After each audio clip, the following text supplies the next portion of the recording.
torturer des bébés, assassiner des jeunes mineurs, c'est déjà la limite de la terreur, mais non, en fait, ce régime est toujours capable du pire.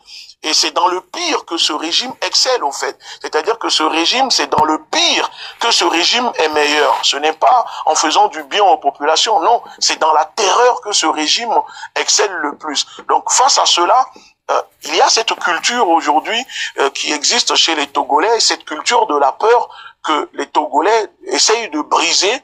Et malgré ça, vous savez, ce n'est pas facile, parce que quand un peuple lutte et que le peuple n'a pas le soutien, que ce soit des pays voisins, des peuples qui l'entourent, etc., ou même des médias qui sont complices et qui sont silencieux sur cette peur qui règne au Togo, ce n'est pas facile pour le peuple. Parce que dans le même temps, regardez le deux poids, deux mesures. On voit des pays comme les États-Unis, la France, qui vont dénoncer la Russie, qui vont dénoncer le président Poutine, le président Maduro, qui vont dénoncer l'Iran, la Corée du Nord, en disant que ces pays, ce n'est pas la démocratie, qu'il y a de la violence politique dans ces pays. Mais quand il s'agit des colonies dirigées par la France, les camps de concentration que la France contrôle, malgré la barbarie qui règne dedans, on détourne le regard, on ne condamne pas, que ce soit diplomatiquement, pas de sanctions internationales, ni à l'ONU, ni auprès des États qui soutiennent, qui sont partenaires de ce régime, parce que c'est un régime qui apporte, qui défend les intérêts des impérialistes. Donc, on peut les laisser commettre les pires crimes contre l'humanité qui existent. Faure Gnassingbé sera toujours invité à Paris pour aller frôler le tapis rouge et comment dire, montrer qu'il est un président élu démocratiquement, endimanché dans son costume délabré de justice et de liberté.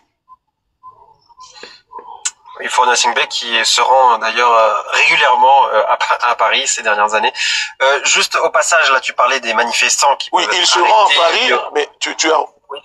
Tu as remarqué qu'ils se rendent toujours, sans te couper, ils se rendent toujours à Paris, à Londres, en Italie, aux États-Unis. Il est tout le temps dans ces pays, mais si tu remarques, à chaque fois qu'il a été invité pour des forums économiques de discussion pour un monde multipolaire en Russie, etc., il refuse, il décline à chaque fois parce qu'il ne veut pas froisser ses maîtres occidentaux en se rendant en Russie. Donc voilà, c'est aussi ça que, parce que je le dis parce que pour ceux qui pensent que Faure Gnassingbé est un panafricaniste et qu'il tourne le dos à la France, dites-moi la dernière fois que Faure Gnassingbé s'est rendu en Russie lors d'un événement géopolitique ou lors d'un forum économique où la plupart des pays, des dirigeants africains se rendent là-bas pour créer un monde multipolaire. Lui, il ne veut pas. Lui, sa place préférée, c'est l'Élysée, aller manger à l'Élysée comme s'il n'y avait pas à manger au Togo, aller se soigner en France, aller se soigner en Italie, en Angleterre, aux États-Unis. D'ailleurs, il y a 2 ans, il n'était pas venu en Russie pour le sommet Russie-Afrique. Je sais pas, je te demande. Non, je ne pense pas. Je pense que ça doit être son ministre batracien des Affaires étrangères, Robert Doucet, qui fait des fois le déplacement à sa place. D'accord. Oui, juste tout à l'heure, tu parlais des manifestants, mais il n'y a pas que les manifestants qui peuvent être arrêtés. Là, on a vu, c'était quand, il y a moins de 2 semaines, une ancienne ministre de la Défense ou ministre des Armées qui a été arrêtée, qui est passée dans l'opposition. Arrête-moi si je me trompe, mais qui était même la belle-sœur de Faure Gnassingbé qui a également été arrêtée, c'est ça? Oui, tu parles de Madame Nyakadé. Non seulement elle était la belle-sœur de Faure Gnassingbé, mais c'est aussi une des femmes de Faure Gnassingbé. Donc, vous voyez, c'est le consanguinage qui existe au Togo pratiqué par ce régime. Bon, ça, les médias ne le disent pas, mais la femme que le régime vient d'arrêter, qui est l'ex-ministre de la Défense, a aussi des enfants avec Faure Gnassingbé. Donc c'est ce que nous sommes en train de dire. Toute personne qui dénonce ou qui parle se fait arrêter parce que voilà, on veut à chaque fois maintenir une peur sur le peuple togolais pour maintenir le Togo dans l'esclavage, dans la servitude volontaire et empêcher les Togolais de s'exprimer, d'arracher leur liberté. Tu parlais tout à l'heure de Robert Ducey, c'est d'ailleurs lui qui s'est rendu à la tribune de l'ONU. Rapidement, je vais retrouver qu'est-ce qu'il a dit en synthèse, savoir si ça te parle. Il a dit, il est vraiment un plaidoyer fort pour une réforme du multilatéralisme, bon, comme beaucoup de pays d'Afrique qui appellent à ce qu'ils soient mieux représentés dans les grandes institutions internationales. La justice pour les peuples africains et la reconnaissance des crimes historiques contre le génocide contre les peuples africains. Tu te retrouves dans ce qu'il dit ou pour toi c'est que des paroles? Mais tu sais, Monsieur Doucet est un imposteur. Cette personne adopte à chaque fois une posture où, quand il y a des révoltes, des manifestations au Togo, c'est là où lui, il va chercher des thématiques pour essayer de jouer aux populistes. Alors, non seulement je dis c'est un imposteur, mais c'est quelqu'un qui fait beaucoup de la récupération. Je me souviens comment il a récupéré notre lutte concernant la restitution des biens culturels et cultuels africains. Il y a une différence entre parler, aller à l'ONU, se déguiser en tenue traditionnelle pour donner la para, pour se faire passer pour un panafricaniste, alors qu'en réalité, la politique pratiquée à l'intérieur du Togo n'est pas une politique panafricaine. Comment un ministre qui se dit ministre des Affaires étrangères ferme les yeux sur la barbarie de son gouvernement, ce que pratique ce régime, les morts, les tortures sur des femmes, sur des enfants. Dans le même temps, il prend l'avion aux frais du contribuable togolais pour se rendre à l'ONU, pour aller lire un discours, pour parler du monde multipolaire, le multipartisme ou le multilatéralisme, je ne sais quoi, en dénonçant des crimes des Occidentaux, alors qu'il fait partie d'un gouvernement qui pratique un crime, des crimes de la violence, des barbaries sur les Togolais. Ça n'a pas de sens. C'est ce que nous disons. Tu ne peux pas laisser ta maison en feu.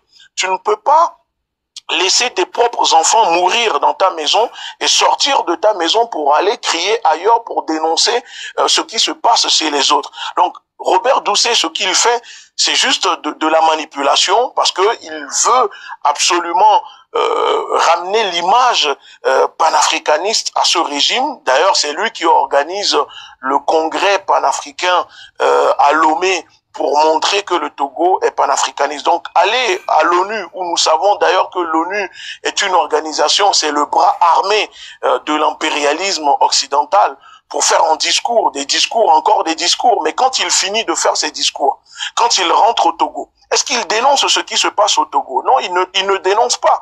Donc, tu vas à l'ONU, tu dénonces, tu parles, mais tu ne dénonces pas ce qui se passe au Togo. Ce qui se passe dans ton propre pays, ça n'a pas de sens.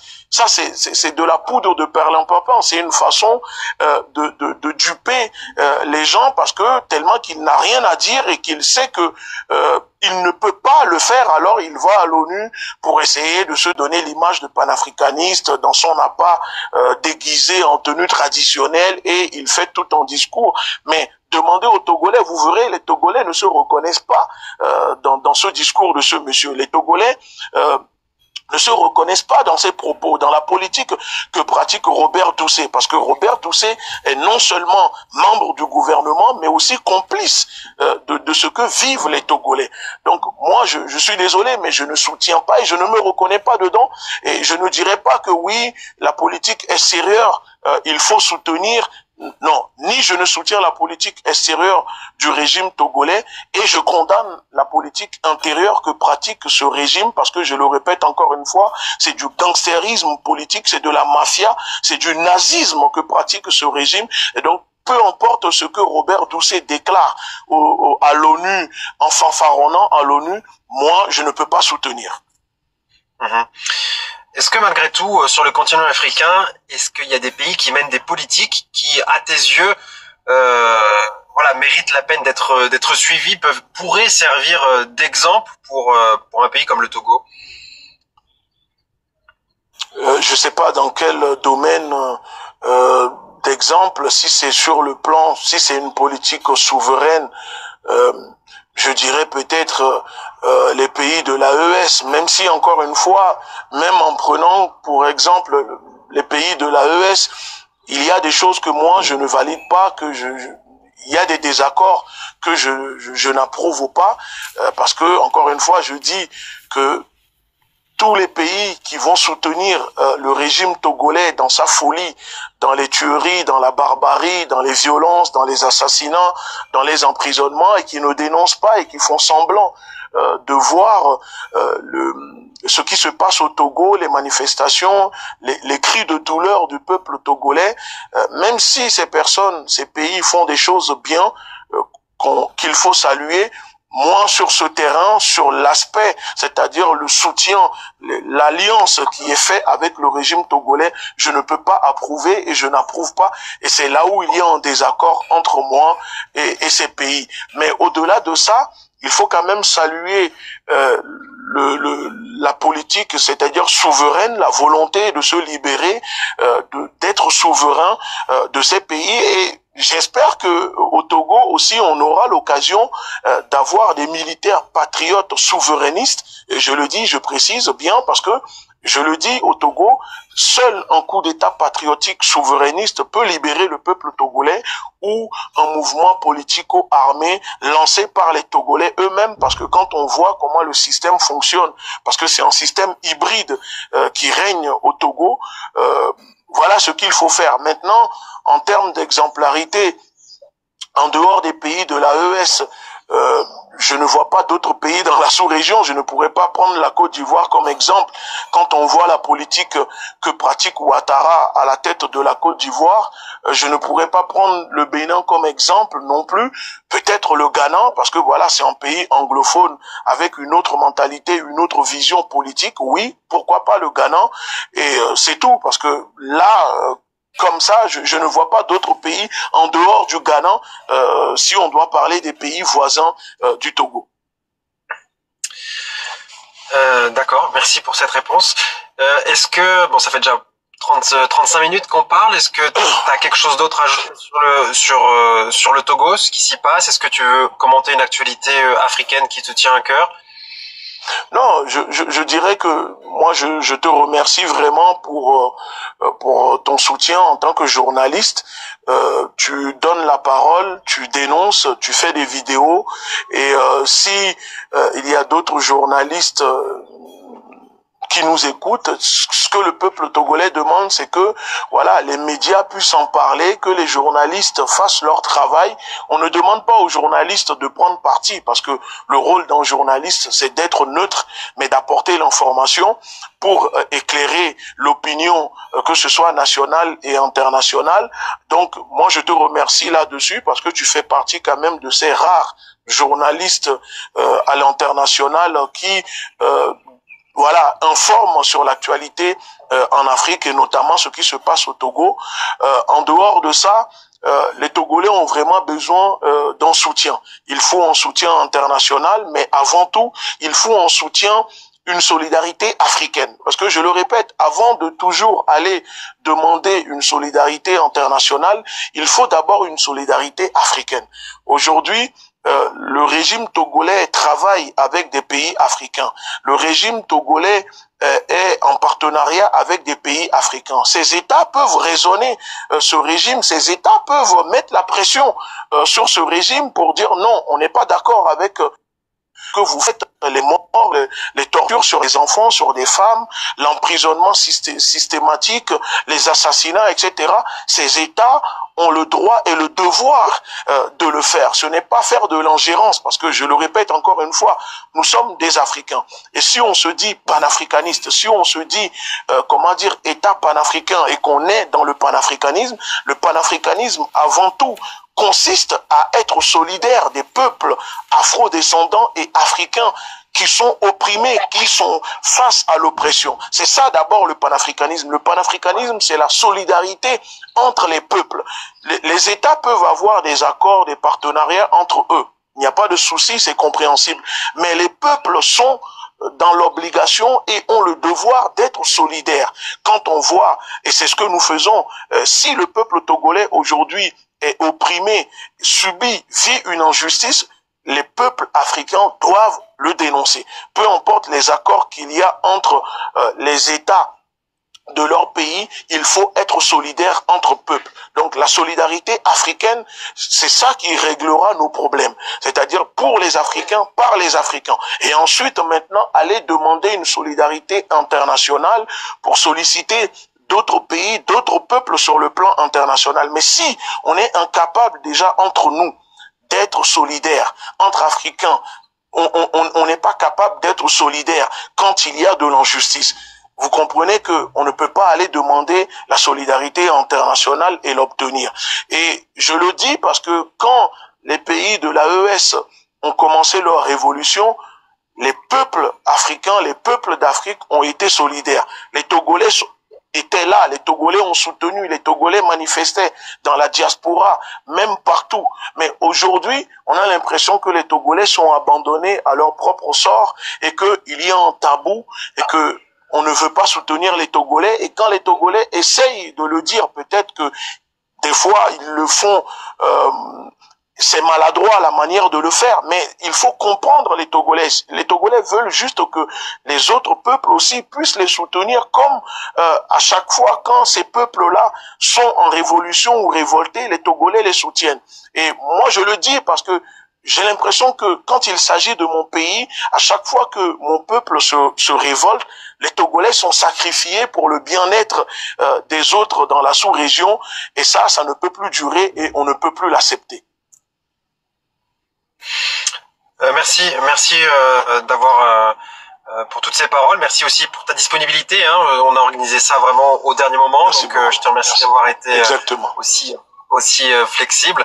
Et donc bien sûr, suivez Egunchi pour avoir justement le fin mot de l'histoire et connaître les derniers développements concernant tout ce qui peut se passer au Togo. Et puis continuez à commenter, à rejoindre les lives.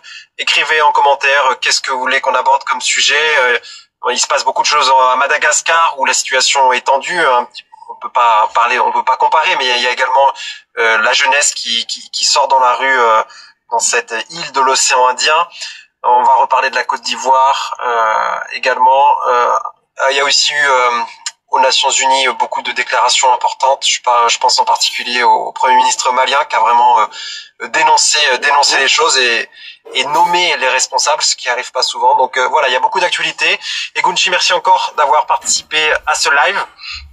Et de merci surtout aux Togolais. Merci surtout aux Togolais. Merci à tous ceux qui luttent pour le Togo. Merci au mouvement M66. Merci à toutes ces personnes togolaises ou qui ne sont pas non plus aussi togolais mais qui soutiennent et qui se mobilisent pour apporter leur soutien dans la lutte que mène le peuple togolais.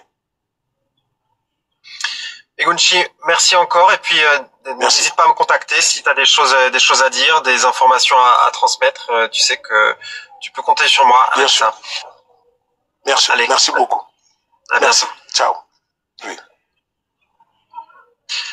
Voilà pour ce live, donc comme vous l'aurez compris, consacré à l'actualité au Togo avec Egunchi qui nous a parlé en détail de la situation. Donc oui, comme je le disais tout à l'heure, vous êtes près de 500, hein, c'est dommage d'arrêter ce live maintenant, mais voilà, je préfère thématiser mes directs. Donc les deux derniers que j'ai fait, c'était sur le Mali et sur la Côte d'Ivoire. Là, on a parlé du Togo. Si vous avez des sujets en particulier à me suggérer ou des invités, bien entendu, je suis tout à fait ouvert à toutes ces suggestions. Donc, écrivez-moi en message privé, écrivez-moi en commentaire. Et voilà, continuez à me rejoindre, à suivre cette page Antoine de Moscou sur TikTok. C'est là que vous retrouverez tout ce que je poste. Je poste tous les jours. Vraiment tous les jours, 2, 3, 4, 5 vidéos en fonction de l'actualité. Et puis j'essaie de faire des lives fréquemment et d'ailleurs de plus en plus fréquemment parce que c'est un format qui semble vous plaire. Donc encore une fois, pour proposer du contenu qui vous plaît, j'ai besoin de vous, de me dire quelle thématique vous aimez voir abordée, puis surtout avec qui, hein, puisque c'est toujours intéressant d'avoir des personnes et puis des avis contraires, bien entendu. C'est aussi ce qui nourrit le débat. Donc voilà.